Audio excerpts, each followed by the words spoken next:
amid a huge uproar over a bill that directed private firms in Karnataka to reserve jobs for Kannadigas. The state government is now planning to raise the IT staff, the information and technology staff's working hours to 14 hours per day.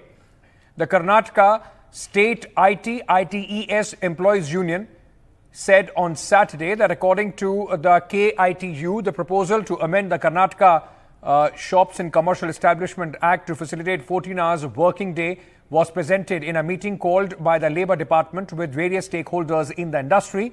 If implemented, the extended work hours will have the biggest impact on Bengaluru, the state capital, known also as the IT hub of India.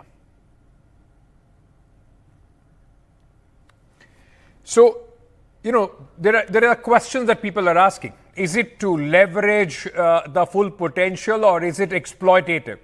We have seen a few, in fact, top guns as far as the IT industry is concerned, including by Mr. Narayan Murthy, who has gone ahead and had said he advocated 80 hours working week, at saying that a country like India should be working much more. There are others, those who have gone and slammed this move as well. Where do we stand on this? What's the pros and cons of a decision like this, where the world, in fact, many countries are moving towards 4 days working in a week, talking about work-life balance. In a country like India, it's a progressing country. Still, people say that a young country has not reached its full potential. Is this exploitative, or is it to try and leverage the best resources that the country has? Somdata Singh, Indian businesswoman and author of founder and CEO of Mercedes Global, is also joining us at this moment. Ma'am, welcome. We also have Choco Walipa, CEO V Technologies, Urvashi Verma, Head Talent Acquisition of APAC, is also with us on the discussion. Thank you to all my guests for joining us at this moment. Let me start and understand your positions on this. Ms. Singh, where do you stand on this proposal? Is it to enhance and leverage the full potential of the talent, or do you find this, going a bit far, exploitative in nature? Firstly, thank you for having me. I think, Karnataka government has been able to pull off 2 stunts in a matter of 1 week and getting a lot of prime time. As a founder and the CEO of a big IT company myself, which employs a lot of people, I do not think productivity is equal to number of work hours. I think it's an absolute fallacy.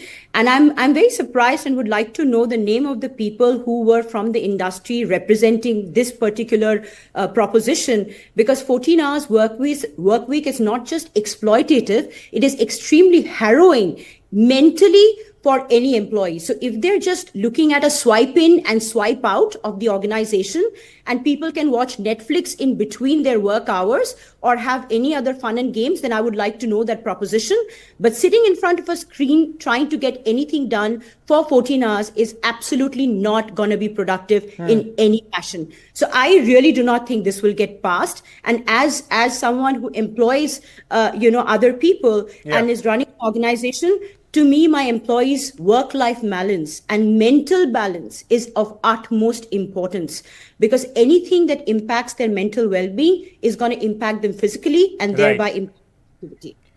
Mr. Valiappa, where do you stand on this? And I also want to understand, are we confusing somewhere the number of hours that somebody spends in office to productivity?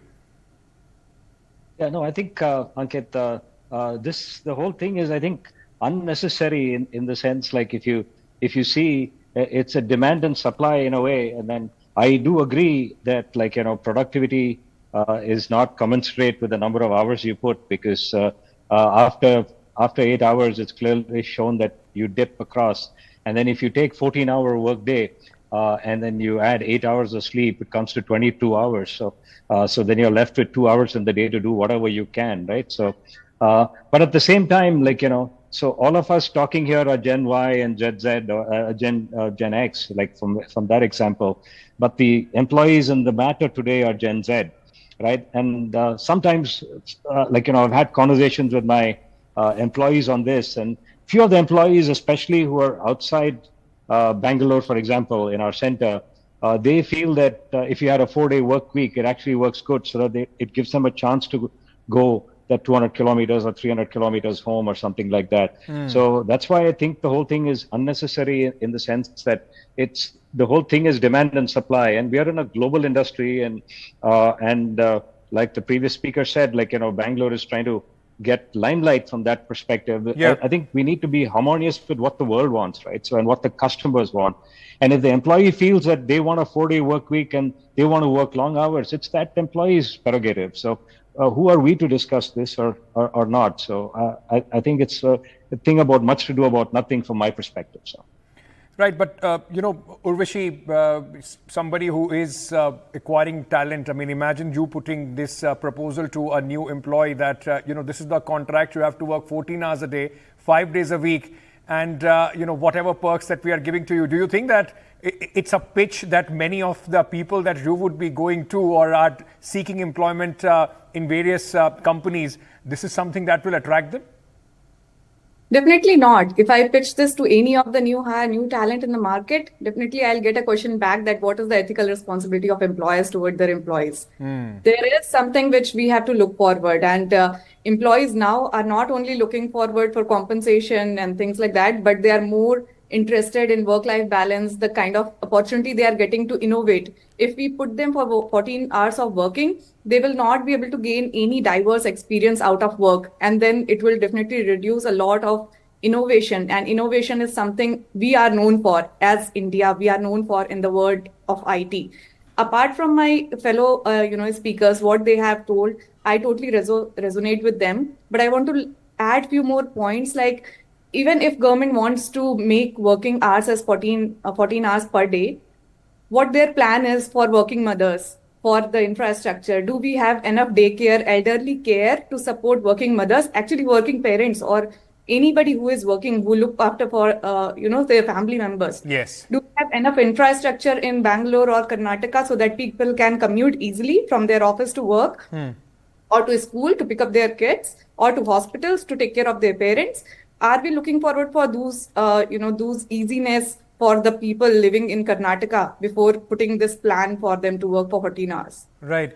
Before, in fact, Mr. Valyappa has raised his hand, sir. If I can come back to you, like you were saying, with sleep and 14 hours a day, it comes out to be 22. In a city like Bangalore, 2 hours would be only your commute to work, and coming back from that, you're not left with anything as far as your 24 hours is concerned. But do you get a sense that the government is overcompensating, possibly after the last bill that they had come up with, which saw a lot of flack from especially the IT industry? Mr. Narayan Murthy suggested this 70-hour working week that comes out to be 14 hours in 5 days.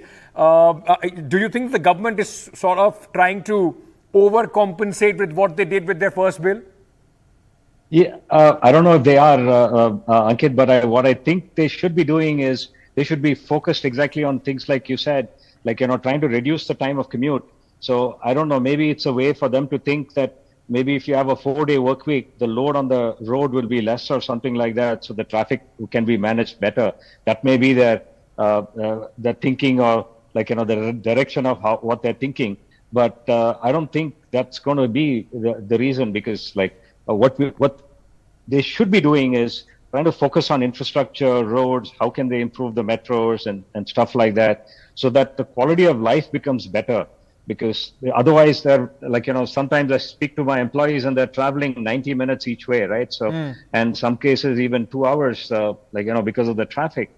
And the speed of Bangalore traffic is less than 5 kilometers an hour, and then it keeps going slower year by year. So I think that should be the focus of the government rather than tinkering with this. That's my opinion. So. Right. Ms. Singh, like you pointed out, and I've been repeating this again and again, because when Mr. Narayan Murthy says something, he's an industry stalwart, a man who is known across the globe. A lot of people then question, while everybody else is talking about the burnout, the life and work balance, are we in India? The other argument is that as a young country, we have this decade to in fact unleash and realize our full potential. We are missing out if we are not giving out or doing as much as we can. Absolutely. Firstly, I think with all due respect to Mr. Murthy, I think the moment he talked about it, there was a huge amount of uproar against him and against his statement because it's not logical. So let's figure out what's logical and what's not. As a country, while we have the highest amount of youth population, we also have to address what Choco talked about, is that we have infrastructure issues. There are a lot of people who are young mothers, young parents. There are a lot of challenges when it comes to just commute and transport, and specifically when it comes to Karnataka. I have grown up here, and I have seen that this place has seen a burst of companies coming and settling here because purely of the weather and other kind of balances that it could provide, the so touted Silicon Valley of India. But if we are going to digress from that concept and forget that a lot of companies have work from home as a policy, there is no way for you to track these number of hours. We are supposed to focus on KPIs. What gets done and what are those key performance indicators that actually enhances productivity by ensuring that the well-being of employees are taken care of. And the most important well-being of an employee is to give them the chance to rejuvenate from this incisive, crazy work culture. We cannot push them towards it. It tends to mental breakdown. And like Choco said, focus on getting the metros done. Yeah. Focus on ensuring that certain number of days in a week is work from home, so you're able to downsize on the capacity that you're managing on the resources. We talk about sustainability. Is this sustainability? No. So one, nobody took Mr. Narayan Murthy's statement actually seriously because it's not possible to implement it. Yes. I again think this particular proposal that has come forward is gonna not go through. It's not a long-term thing. It's getting a lot of attention right now. Fantastic, great, we're debating. And I'm sure the intellectual capacity of individuals would prevail over these frivolous concepts. Urvashi, do you think that are these kind of proposals being spoken about because we've seen post-COVID a lot of work from home, many employees, after even when the COVID subsided, the rules and regulations were relaxed, are unwilling to come back to the real office environment. There is still this hybrid kind of work mode which is going on. Is there a feeling among the employers that possibly they are not able to track the amount of input that their employees are bringing in if they're working from home, and that's possibly the reason such proposals are in fact being floated, which many are seeing as exploitative? As per me, we cannot generalize this statement. Every organization is different, and every organization have different needs and performance criteria. As others were saying, that we cannot just directly say that 14 hours of working is going to take us ahead, but we have to stick to KPIs. And I think organizations have accepted the hybrid mode or 3 days working, 4 days working, depending on what is best working for them and how they are getting the right input from the employees. And they are figuring out where they can provide the right work-life balance, flexibility, opportunity to employees to manage their families, to pursue their hobbies, because these are the positive things, and employees always be motivated to look forward for these things. They get an opportunity to do new things in their life, which help them in innovating things at workplace as well, and growing themselves as an individual as well. So I think that is not a general statement. Every organization is different, and global organizations basically are looking forward for more flexibility. Right. In the end, if it unfortunately for a lot of people and people from the IT sector, if it becomes a law, then the worries are that this will give a legal binding to the kind of exploitative nature that many people feel that they are in fact facing at their workplace. I'm out of time, but I'll give 30 seconds to each of you. If you are, let me start in fact with you, Ms. Singh. If the Chief Minister or the Labour Minister of Karnataka is hearing you right now, 30 seconds to you, what will you tell him? I think I'm going to just tell, Mr. Siddaramaiah and the Labour Minister one thing. If you are looking at this as a way to get the industry out of Karnataka, then this ploy is working fantastically. But if the focus of the government is growth, if the focus of the government is constitutional growth, then I do not think this is passing beyond this debate. I also would like to enhance, or rather focus on 3 things: empathy, accountability, action. Okay. If you do not have empathy for your labor force, they will not be accountable for the deliverables, and thus it's only going to lead to Right. unprecedented, absolutely, unaccountable action. So Okay. let this be just a debate, and I hope it ends only there. Mr. Variappa, if you have some Yeah. employee, those who come to you and say, we are ready to work 14 hours for 4 days, give us 3 days off, will you be willing to, in fact, take that proposal? Or you think that, there has to be some sort of a work-life balance that people also have to think about, and possibly as a policy, this does not work?